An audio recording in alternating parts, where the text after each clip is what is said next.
Bonsoir. Bonsoir, bonsoir, bonsoir à tous. J'espère que vous allez bien.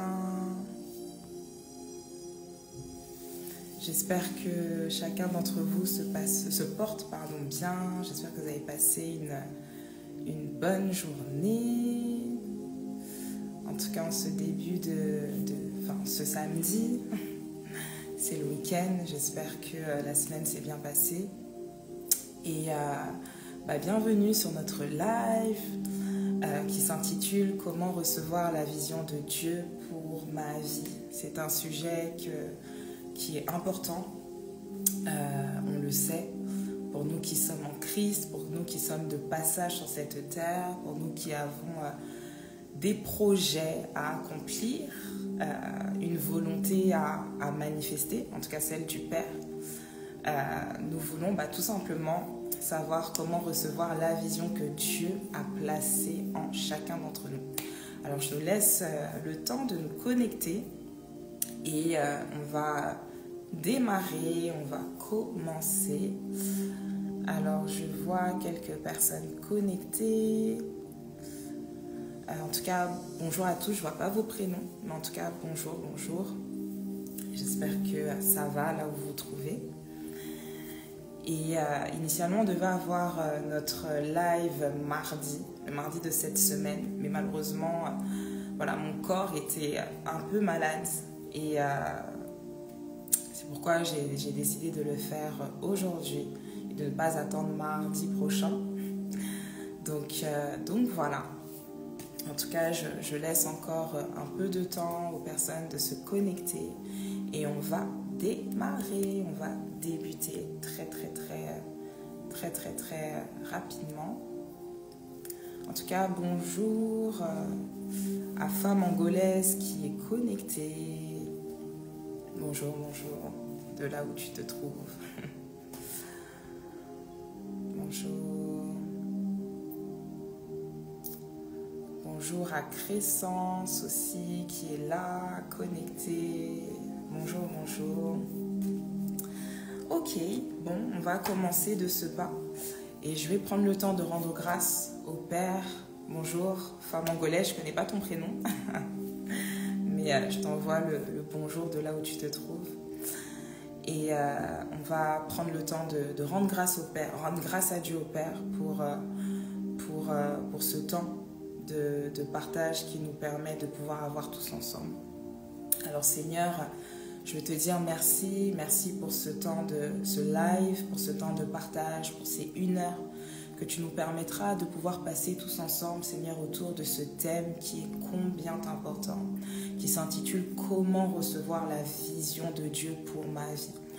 Et Père, là où nous sommes, nous voulons que tu puisses nous donner des clés. Nous voulons que tu puisses nous montrer le chemin. Toi qui as frayé des chemins tout tracés dans nos cœurs, nous voulons que tu puisses nous accorder la grâce de pouvoir être positionnés, de pouvoir marcher sur ces chemins que toi-même tu as frayés, afin que nous puissions accomplir sur cette terre, en cette époque, dans notre génération, les projets de paix, les projets de bonheur que tu as manifestés sur chacun d'entre nous. Viens écrire l'histoire, Père, de nos vies. Mais pour ce faire, nous avons besoin de toi. Pour ce faire, nous avons besoin que tu puisses nous dresser la feuille de route dont nous aurons besoin, afin de pouvoir manifester et engendrer tout cela. Alors nous ne comptons pas sur notre faiblesse, nous ne comptons pas sur nos forces, mais nous reconnaissons que sans toi, nous ne pouvons rien faire. Sans toi, nous ne savons rien du tout. Alors viens nous éclairer, précieux Saint-Esprit, toi qui es l'esprit de révélation, toi qui es le conseil, le meilleur conseiller par excellence. Viens nous enseigner ce soir, viens nous encourager, viens nous motiver car nous avons besoin de toi. Alors que ton règne soit établi en ce lieu, viens disposer l'atmosphère là où nous sommes, Père, dans le nom de Jésus, et nous te recommandons ce live entre tes mains. Dans le nom de Jésus, nous avons ainsi prié avec action de grâce et nous disons Amen. Amen, amen. En tout cas, re-bienvenue à ceux qui sont connectés. Je me présente, je m'appelle Inès, pour ceux que je n'avais pas vus la semaine passée. Je suis photographe de mariage et voilà, je suis dans l'équipe d'Isha, de Préserve ton cœur, et tout ce mois de mars qui est dédié au fait de déployer son potentiel, déployer ses capacités. Nous voulons tout simplement nous challenger, nous aiguiser, afin qu'ensemble on puisse vraiment accomplir la mission pour laquelle Dieu nous a appelés sur cette terre. Et sans plus tarder, on va commencer tout simplement à échanger sur le thème du live, qui est comment recevoir la vision de Dieu pour ma vie, comment recevoir la vision de Dieu pour ta vie. C'est vraiment ça. Et la première question à laquelle on veut répondre, c'est tout simplement savoir qu'est-ce que la vision. Voilà, qu'est-ce que la vision, à quoi sert la vision. Et je suis allée regarder dans le dictionnaire, le Larousse, et qui définit en fait la vision comme la capacité de voir, la perception visuelle.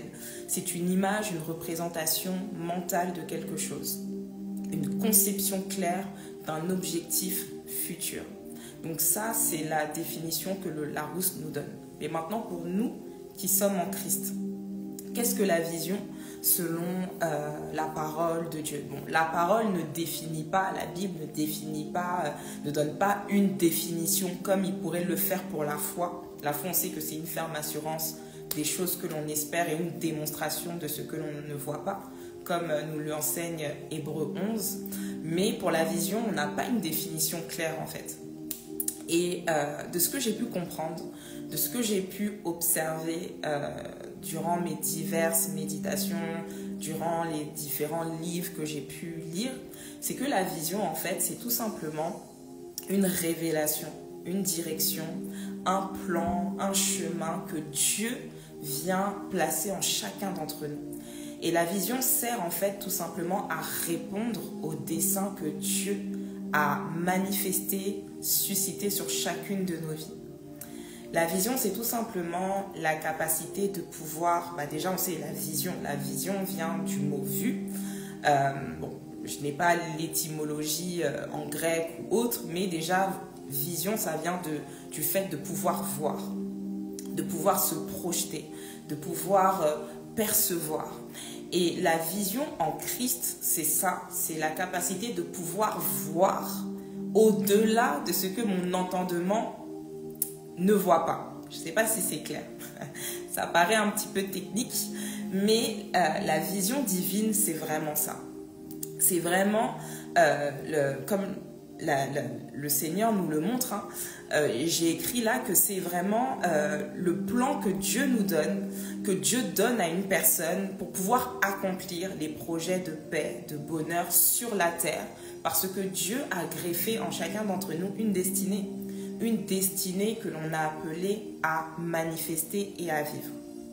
Et on le voit au travers des différents serviteurs, au travers des différents apôtres, des différents disciples que Dieu a utilisés, que ce soit dans l'Ancien Testament comme dans le Nouveau avec les disciples.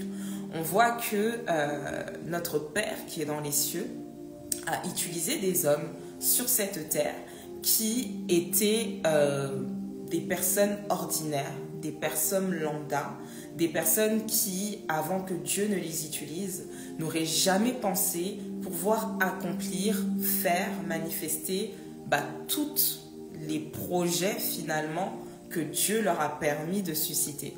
Et quand je parle, je pense à Moïse. Moïse qui avait dans les débuts une histoire, on va dire, qui dès le début en fait, dès le début de son histoire, ne pouvait même pas prétendre à tout ce qu'il a accompli par la grâce de Dieu. Lui qui, dans les débuts, a été abandonné, ensuite il s'est retrouvé dans la cour du roi, etc. Ensuite il a fui, et c'est là que Dieu l'a appelé, Dieu lui a montré que en fait il était appelé à tout simplement libérer Israël, et qu'au travers de lui qu'il allait être vraiment un libérateur, un père dans sa nation, que Dieu allait utiliser. Et Moïse, on sait qu'il avait un handicap qui était celui de bégayer. Il avait des difficultés à parler, mais si Moïse s'était simplement arrêté à ça, le grand Moïse qui a reçu les 10 commandements, je pense qu'il n'aurait pas accompli en fait tout ce que Dieu lui a permis de pouvoir faire. Mais parce qu'il s'est laissé tout simplement porter, il s'est laissé utiliser par Dieu, alors le Seigneur l'a utilisé pour pouvoir être un poids dans sa génération. Je pense aussi à David, je pense à Gédéon, je pense à Esther. En tout cas, on voit vraiment que chacun d'entre eux, finalement, sont entrés dans leur appel. Ils ont accompli la vision que Dieu avait placée en chacun d'entre eux. Mais au commencement, ils n'en étaient pas conscients. Au commencement, ils ne savaient pas. Est-ce qu'un jour, Esther savait qu'elle se retrouverait dans la cour du roi à être la seule parmi des centaines ou peut-être des milliers de femmes à se retrouver l'épouse du roi? Je ne pense pas. Est-ce que Ruth pensait un jour, elle qui s'est retrouvée avec Naomi, qui avait elle-même perdu ses fils et qui la repoussait, qui disait « Non, mais tu vois, mes fils sont décédés, en gros, maintenant, tu n'as plus rien à faire à mes côtés », parce qu'elle a reçu cette conviction de cœur. Je pense qu'elle s'est écoutée, bon, la Bible ne nous le dit pas, mais je pense, elle avait ce profond désir à l'intérieur d'elle de rester aux côtés de Naomi, sans le savoir, elle est entrée dans sa destinée, et c'est alors qu'elle a connecté à Boaz, qui s'est retrouvé être finalement son mari. Donc tout ça, en fait, ce sont des histoires qui nous démontrent que une vie qui, dans les débuts, ne semble peut-être pas, qui n'a peut-être pas bien commencé, qui semble peut-être être insignifiante, finalement, Dieu veut l'utiliser. Dieu veut tout simplement créer en chacun d'entre nous, enfin plutôt former, et c'est même pas former, c'est qu'il l'a déjà fait, mais il faut tout simplement réussir à découvrir ce que Dieu a placé en chacun d'entre nous. Et c'est ce que l'on va parcourir ce soir. Et pour ce temps de partage, je vais m'appuyer sur un livre que je vous recommande, de Juliana Hondo, qui est pasteur à l'église Impact Centre Chrétien, et le livre s'appelle « La puissance de la vision ». Bon, là, c'est écrit à l'envers, mais c'est un livre que je recommande vraiment à chacun d'entre vous. La puissance de la vision, votre futur est en vous. Et c'est vraiment un livre qui est bénissant, c'est un livre qui vraiment nous démontre page après page comment réussir finalement à découvrir sa vision. Comment réussir à découvrir la vision que Dieu a placée, a suscitée en chacun d'entre nous. Voilà. Donc juste ici, est-ce que ça va pour les quelques définitions que j'ai données concernant la vision? N'hésitez pas si vous avez des questions, je prendrai le temps d'y répondre au fil du live ou même à la fin. Voilà, selon le temps que l'on aura, mais en tout cas, je prendrai vraiment le temps de répondre à vos questions. Donc, n'hésitez pas à écrire si vous avez des questions. J'y prendrai vraiment le temps d'y répondre avec joie. Voilà. Donc, la vision. La vision aussi, qui est importante, en fait, on peut faire le distinguo avec l'ambition. Parce que parfois, il peut y avoir un amalgame entre ces deux termes.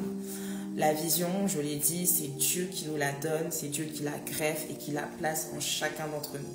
À la différence de l'ambition, l'ambition qui est basée vraiment sur des faits qui nous sont propres, sur des faits qui sont personnels, sur des désirs qui sont à l'intérieur de nous, que l'on veut voir être manifestés, mais qui ne répondent pas forcément au plan divin que Dieu a prévu pour chacun d'entre nous.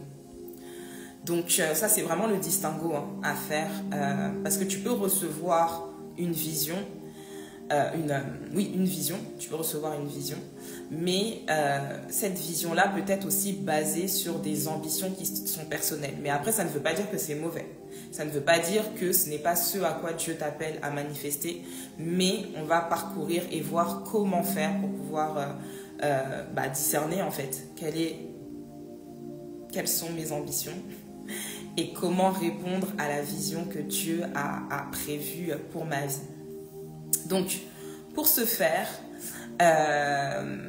lors du précédent live qui était sur les dons et les talents, on a pris le soin et le temps de faire le distinguo entre les dons, les talents, etc. Mais les dons les talents sont étroitement liés à la vision. Parfois, ils répondent, ils sont comment on dit ça déjà? Un avant-aperçu, voilà, de ce à quoi Dieu nous appelle. La fois passée, je disais que pour pouvoir réussir à discerner quels étaient nos dons, nos talents, etc., il fallait prendre le soin de faire une introspection à l'intérieur de nous et de savoir, ok, qu'est-ce qui est à l'intérieur de moi? Qu'est-ce que je sais faire de manière naturelle? Qu'est-ce que je n'ai pas appris à l'école, ce pourquoi je n'ai pas fait des études, mais que je sais utiliser de manière naturelle? Là, à cette question, tu as ta réponse, c'est qu'il y a un don et un talent qui est là. Bien souvent aussi, beaucoup de personnes vont nous dire « Ah mais toi, j'ai constaté que tu sais faire telle ou telle chose, tu sais bien cuisiner, tu sais bien maquiller. » Les gens ne cessent de faire des compliments sur ce que vous manifestez, sur ce que vous faites au quotidien. Il faut être en alerte, c'est que ce sont des talents que vous devez développer. Et bien souvent, ces talents-là répondent à la vision. Bien souvent, les talents que l'on a répondent à ce à quoi Dieu nous appelle. Et là, on peut voir la parabole des talents dans Matthieu 25, si je ne dis pas de bêtises, où le maître avait confié différents talents à 3 personnes différentes. Il y en a un qui en a reçu 3, un autre qui en a reçu 2 et un autre qui en a reçu un seul. Et on voit que les 2 premiers ont su cultiver, ont su faire fructifier ce que le maître avait placé dans leurs mains. Mais le dernier, parce qu'il n'était pas conscient de ce qu'il y avait à l'intérieur de lui, parce qu'il n'était pas conscient de la valeur qui se trouvait vraiment entre ses mains, il n'a pas su faire fructifier en fait ce à quoi ce que le maître lui avait confié. Et lorsque le maître est venu, il lui a dit « Ok, d'accord, en gros, je paraphrase, mais en gros, qu'as-tu fait de ce talent que je t'ai confié ?» Il a commencé à se justifier. Il a commencé à donner des raisons. Il a commencé à dire « Oui, mais ce que tu m'as donné, en fait, c'est... je me souviens plus trop des points exacts qu'il avait donnés, mais en fait, il a commencé à se justifier. Tellement il s'est justifié, tellement il n'était pas conscient de la valeur du talent qu'il avait entre ses mains, il est parti le cacher sous la terre. Je ne sais pas si vous vous en rendez compte. C'est-à-dire qu'il a pris le temps de creuser, d'aller cacher ce talent d'une valeur inestimable à ce jour, aujourd'hui là. Si on pouvait convertir le prix d'un talent, mais ça vaut des centaines, de dizaines, de milliers d'euros en fait, si ce n'est même pas plus.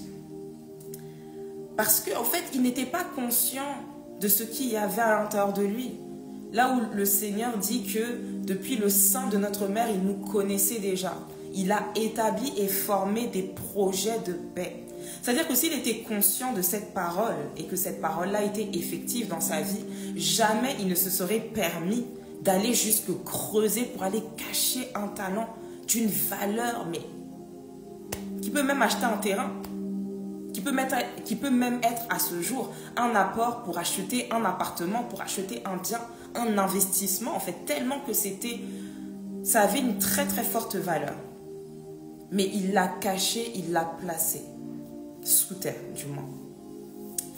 Et au travers de cela, on voit tout simplement que lorsqu'un homme, et lorsque je dis un homme, c'est un homme avec un grand H, l'être humain, n'a pas conscience de ce à quoi Dieu l'appelle, de ce qu'il est appelé à faire et à susciter sur la terre, en fait, il se retrouve comme cet homme qui n'a pas eu conscience de ce qu'il avait et qui s'en va se cacher, qui va plus bas que terre en fait finalement, et qui perd la valeur de ce qui était entre ses mains. Mais je prie que ce ne soit pas le partage, et ce ne sera pas le partage d'une personne connectée ce soir, parce qu'elle recevra vraiment par la grâce de Dieu la vision de Dieu pour sa vie. Et donc pour revenir sur ça, donc les indicateurs, je disais que les indicateurs, donc nos dons et nos talents sont des indicateurs de ce à quoi Dieu nous appelle. Et parfois, il y a des personnes aussi à contrario, donc qui savent, qui sont conscientes de ce qu'elles ont en termes de dons et de talents. Et il y a aussi des personnes qui ne sont absolument pas conscientes, qui ne savent absolument pas ce qu'il y a à l'intérieur d'elles, qui ne savent pas en fait ce qu'elles savent faire, qui ne savent pas qu'est-ce que Dieu a suscité en elles, qui pensent même parfois que Dieu les a oubliées, tellement qu'elles ne sont pas conscientes des trésors, des capacités, du potentiel qu'elles ont à l'intérieur d'elles. Et pour ça, on va dresser ensemble 7 caractéristiques d'une vision. Enfin, je vais peut-être pas toutes les citer, mais en tout cas, je vais en citer quelques-unes qui, pour moi, me semblent être très importantes. Et comme je disais toujours, hein, tiré du livre du pasteur Juliana Ando, parce qu'elle est pasteur aussi, pour pouvoir vous permettre en fait de discerner et d'y voir un petit peu plus clair sur ce qu'est une vision. Voilà. Donc tout d'abord, la vision doit être conforme selon la volonté de Dieu. Ça, c'est le premier aspect. Et dans Éphésiens 2 au verset 10, la Bible nous enseigne que « Car nous sommes son ouvrage, ayant été créés en Jésus-Christ pour de bonnes œuvres que Dieu a préparées d'avance afin que nous les pratiquions. » Dans d'autres versions, la Bible termine en disant pourvu que nous les pratiquions. Et il faut savoir tout d'abord que Dieu nous a créés pour un but. Donc c'est ce dont Éphésiens 2 au verset 10 déclare. La Bible déclare que nous avons été créés, que nous sommes son ouvrage et que nous avons été créés en Jésus-Christ pour de bonnes œuvres. Donc c'est-à-dire pour accomplir de bonnes œuvres, pour accomplir un plan divin que Dieu a suscité sur chacun d'entre nous. Bien que nous ne sommes que de passage sur terre, ça c'est la vérité, parce que toi et moi, vous et moi, nous ne sommes que de passage. Un jour, nous finirons par partir et quitter cette terre. Mais pour nous qui sommes en Christ, nous croyons qu'il y a un après. Que nous ne sommes pas simplement... que lorsque nous allons mourir, nous n'allons pas simplement... nos corps ne vont pas simplement périr et puis c'est terminé. Non, il y a un après. Et à cet après, ce que chacun d'entre nous aspire, ce que chacun d'entre nous désire, c'est que lorsque nous nous retrouverons devant notre Père, que notre Père nous dise « Ok, bon et fidèle serviteur, entre dans la joie de ton maître. Ok, sur cette terre sur laquelle je t'ai placé, tu as accompli et manifesté les bonnes œuvres à laquelle je t'ai appelé, parce que tu as répondu à la mission pour laquelle je t'ai suscité sur cette terre. Alors maintenant, entre dans la joie de ton maître. » Et ce sont ces bonnes œuvres-là que Dieu nous appelle à manifester et à vivre sur cette terre tant que nous avons encore le souffle de vie. Donc ça, c'est le premier point. Dieu nous a créés pour un but. Et toujours dans la vision, dans le fait que la vision doit être conforme à la volonté de Dieu,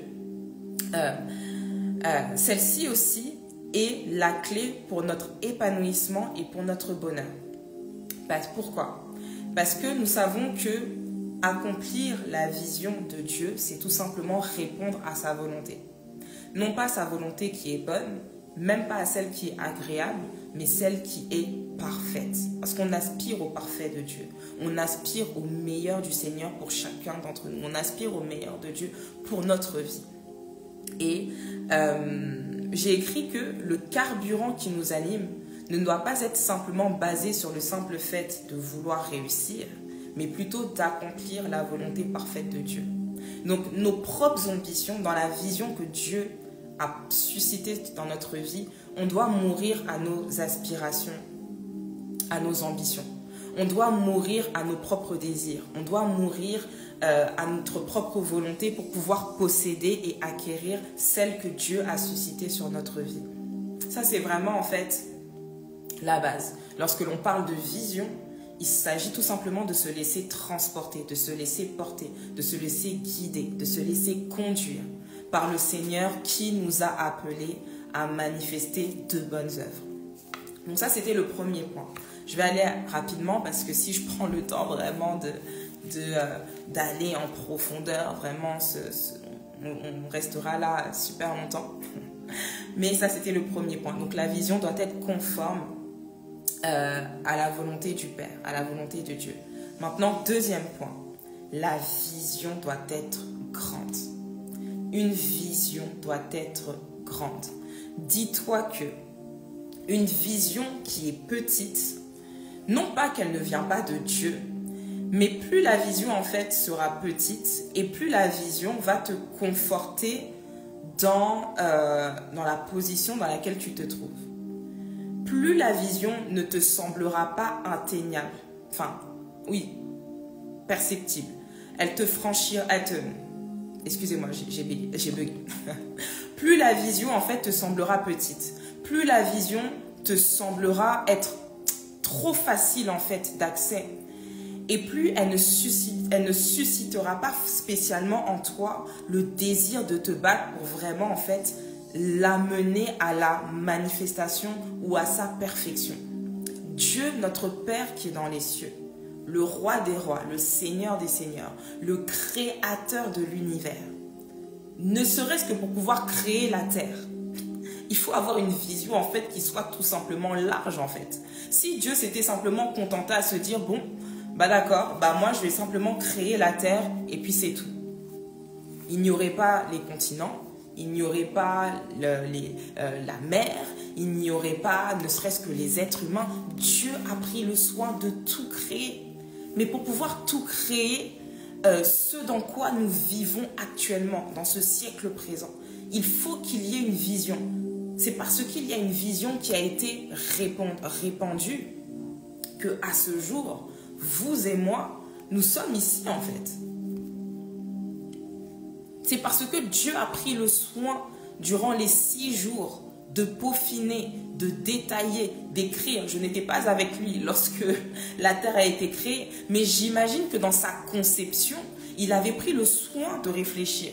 Il avait pris le soin de se dire, ok, l'univers, les étoiles, les planètes, la terre, enfin tout ce qui s'ensuit, tout le cosmos dans lequel nous sommes, c'est parce que Dieu a pris le soin en fait d'y travailler. Il a pris le soin de bâtir, il a pris le soin de construire, il a pris le soin de tout simplement travailler pour que tout cela arrive aujourd'hui, enfin à manifestation et soit créé. Donc c'est pour ça que la vision doit nous dépasser, la vision doit nous challenger. La vision doit nous paraître inaccessible, même, je dirais même impossible d'accès.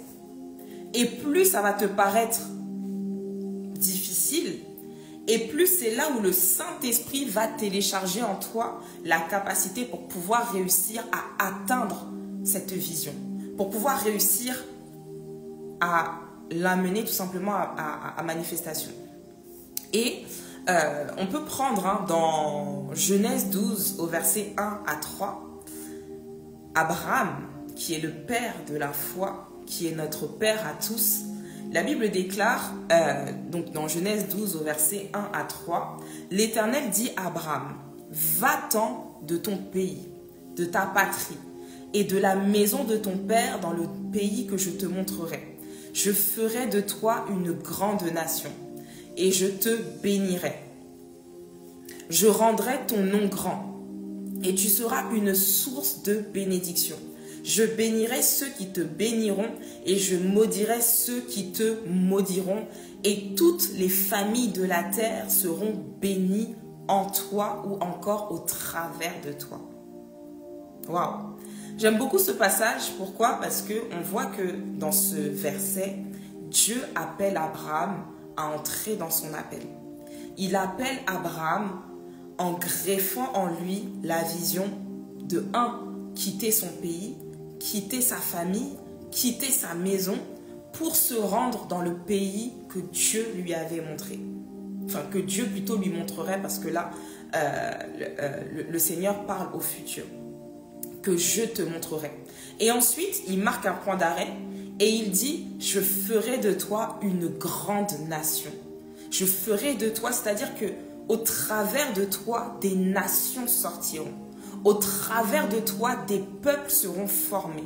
Au travers de toi, des peuples seront transformés. Au travers de toi, des peuples seront bénis de génération en génération. Ça, c'est la vision que Dieu a donnée à Abraham. Et aujourd'hui, je me demande si, moi-même qui suis en train de parler, si à cette époque-là, Dieu était venu me voir, pour nous qui, à l'époque, ils n'avaient pas le Saint-Esprit en eux, mais si Dieu était venu me voir et me dire, ok, sans que je l'ai le Saint-Esprit, Inès, une nation sortira de toi. Est-ce que c'est une parole que j'aurais acceptée? Est-ce que c'est une parole que j'aurais accepté de posséder pour l'amener à manifestation? Pourquoi je me pose cette question-là? Parce que parfois les limitations peuvent prendre le contrôle. Les limitations peuvent prendre le dessus et nous empêcher tout simplement de pouvoir voir ce que nous ne voyons pas encore. De pouvoir avoir justement pour Abraham, qu'on connaît comme étant le père de la foi, tout simplement de croire en cette parole en fait. Non. Mais j'ai vu et je comprends qu'au travers de chacun des disciples, de chaque personne que Dieu a utilisée, Dieu les a toujours emmenés à étirer leur foi pour que la vision qu'il avait formée, enfin plutôt qu'il leur avait donnée, puisse arriver à manifestation. Donc clairement, c'est la foi qui va venir produire la perception de la vision. Franchement, c'est aussi simple que ça. Pour que Abraham réussisse à se projeter et à embrasser cette parole pour qu'elle arrive à manifestation, c'est parce qu'il avait la foi. C'est parce que Dieu a suscité dans son cœur la foi qui l'a poussé à dire « Ok, je sors de ma zone de confort, je sors de ce que je connais là déjà et je décide de mettre un pas, de faire des pas qui vont me permettre de pouvoir quitter. » Parce que ce n'est pas facile, hein. Quand on est cantonné dans ce que l'on sait déjà, pour pouvoir quitter, c'est difficile. Mais il n'y a pas de vision, la vision ne peut pas être manifestée tant qu'il y a du surplace. Tant que l'on reste cantonné dans ce que l'on sait, tant que l'on reste cantonné dans ce à quoi on est assis, dans nos habitudes, dans notre confort, dans ce que l'on sait faire, et que l'on ne décide pas de quitter. Je pense là à Moïse. Moïse qui bégayait, qui ne savait pas parler. Moïse a décidé de prendre sur lui et de dire « Ok, Père », bon, ce n'est pas ce qu'il a dit, mais « Ok, d'accord, je ne sais peut-être pas parler, mais Père, tu as décidé de t'arrêter sur moi. Tes yeux là maintenant sont portés sur moi. Parce que tes yeux sont portés sur moi, parce que ton regard est porté sur moi, et parce que tu m'as donné une parole, celle que je suis appelée à libérer ton peuple. Ok, je ne sais peut-être pas parler, je n'ai peut-être pas les compétences ou les qualités nécessaires qu'il faut, je ne suis peut-être pas un orateur, je n'ai peut-être pas cette aura, ok, mais je décide de te faire confiance. Je décide de prendre ta main et de marcher avec toi. Et c'est alors que Moïse est devenu le grand Moïse que l'on connaît aujourd'hui. Abraham, le père de la foi. David, l'homme selon le cœur de Dieu. David qui, pareil, était issu jamais de la famille dans laquelle il est sorti, aurait pu penser qu'un jour il deviendrait roi. Impossible. Mais Dieu lui a montré que c'était possible à cause de la vision qu'il leur avait donnée. Voilà. Est-ce que jusqu'ici, ça va? Est-ce que jusqu'ici, vous me suivez? Est-ce que ce n'est pas... Est-ce que je suis claire? N'hésitez pas. Si vous avez besoin d'éclaircissement, je n'hésiterai pas. Donc, dans le livre sur lequel je vous ai dit que j'allais m'appuyer, Pasteur Juliana, c'est plutôt un passage qui dit... Donc, quelqu'un a dit « Je préfère viser haut et avoir le torticolis que de viser bas et d'avoir le dos bossu.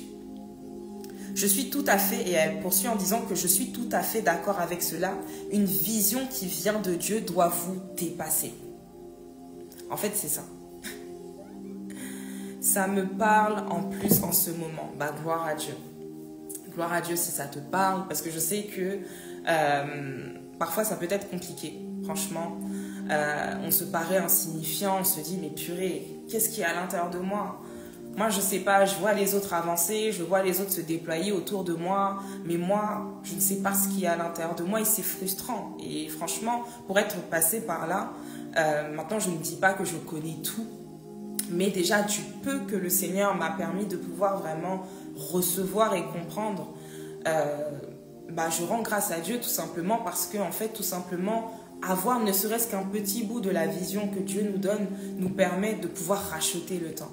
Et de ne plus laisser, et c'est le troisième point, de ne plus laisser les limitations prendre le contrôle. Voilà. J'ai mis que la vision vient briser les limitations. La vision vient faire tomber les forteresses, les hauteurs, les raisonnements que l'on peut avoir. Parce que le but du diable, la Bible déclare que le diable rôde comme un lion rugissant, cherchant qui détruire. Le rôle du diable, c'est ça. C'est de venir former sur nos vies des projets de malheur. Ça, c'est son appel. Ça, c'est sa mission. Là, c'est sa vision à lui. Mais la vision de notre Père, c'est quand chacun d'entre nous, la Bible déclare que depuis le sein de notre mère, il nous connaissait déjà. Il est notre Père qui est dans les cieux. C'est lui qui nous a formés, c'est lui qui nous a tirés du sein de notre mère. Maintenant, depuis le sein de notre mère, il avait déjà conçu des projets de paix, des projets de bonheur, afin que, un, on ait une vie, et deux, une espérance, c'est-à-dire un espoir, une attente. Donc, en fait, on n'a pas d'autre moyen, on n'a pas d'autre choix que de nous lever et de décider de lui faire confiance, de décider de le prendre pour appui. La Bible déclare que quiconque le prendra pour appui ne sera point confus. C'est-à-dire que la vision chasse toute forme de confusion, elle chasse toute forme de limitation, elle chasse toute forme de peur qui vient nous paralyser. Bien sûr que dans certaines situations, on aura peur. Bien sûr que dans certaines situations, on n'aura pas envie de se lancer. Bien sûr que dans certaines situations, le stress viendra peut-être même prendre le contrôle. Mais la Bible déclare, la Bible déclare, ne crains rien, car je serai avec toi tous les jours de ta vie. C'est-à-dire ton pied, mon pied. Si tu sors, Père, si tu sors, je sors. Sur ta parole, je décide de me reposer. Sur ta parole, je décide de m'enraciner. Je décide de m'appuyer. Je décide de prendre ta main. Je décide de prendre ta main. Donc, les limitations ne peuvent pas avoir le contrôle. Impossible. Je décide de te faire confiance. Encore une fois, la vision a besoin de la foi. La vision a besoin que la foi soit active. On est obligé. On est obligé.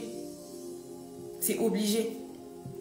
Et c'est pourquoi, bien souvent, là je reprends encore l'exemple de Moïse qui bégayait, ton passé ne doit pas définir ton futur, ni encore moins ton présent. C'est-à-dire que ta situation actuelle ne définit pas la personne que tu seras demain. Donc tu dois accepter de te laisser renouveler, de laisser ton système de pensée être renouvelé, et on le verra tout à l'heure dans les points que je vous donnerai, de laisser ton système de pensée être renouvelé par l'intelligence de la parole. C'est l'intelligence de la parole de Dieu qui va te permettre de pouvoir accepter ce à quoi Dieu t'appelle. On a besoin de ça. On a besoin de ça. Et Joseph, donc c'est un exemple que j'ai noté. Joseph, lorsqu'il était dans la prison, il aurait pu abandonner. Il aurait pu se dire, ok, j'ai été condamné à cause de ce qui s'est passé avec Potiphar, la femme de Potiphar. il aurait pu rester dans la culpabilité, il aurait pu abandonner, renoncer, mais malgré qu'il était dans la prison, il prenait soin des prisonniers. Malgré que lui-même était dans une condition qui était difficile, il a décidé en fait de travailler à tel point qu'il déchargeait le garde de la prison. Et en fait, ils ont tellement été estomaqués par ce qu'il faisait dans la prison, lui qui en plus recevait l'interprétation des rêves, que on est parti dire quand le roi là, il avait fait un rêve bizarre sur l'Égypte, si je ne dis pas de bêtises, on a dit ah, il y a un homme là qui interprète les rêves. Il connaît l'interprétation. Ça a été pareil pour Daniel, la même chose pour Daniel. Et c'est de là qu'il est sorti et que par la grâce de Dieu, il est devenu, on dit premier ministre, mais en tout cas, il a occupé de hautes sphères politiques, donc dans le contexte actuel, enfin dans le contexte passé, en Égypte. Parce qu'il a décidé en fait de briser cette limitation de « je suis en prison » que beaucoup ont, hein, et c'est tout à fait normal, franchement. Voilà, moi-même, demain, je suis en prison. Enfin, ce ne sera pas mon partage dans le nom de Jésus, mais je peux comprendre qu'une personne qui soit en prison se dise « Ok, bah en fait, à quoi je sers ?» C'est tout à fait légitime. Tu es enfermé dans une chambre, tu es enfermé dans une pièce où tu ne peux pas sortir. Les seules sorties que tu as, peut-être elles durent 10, 20 minutes. Et encore, tu es dans une cour, tu marches, tu peux que faire du sport et puis c'est terminé. Tu ne peux pas te déployer. Mais non, Joseph a pensé différemment. Même Nelson Mandela, que l'on sait qui est resté pendant des années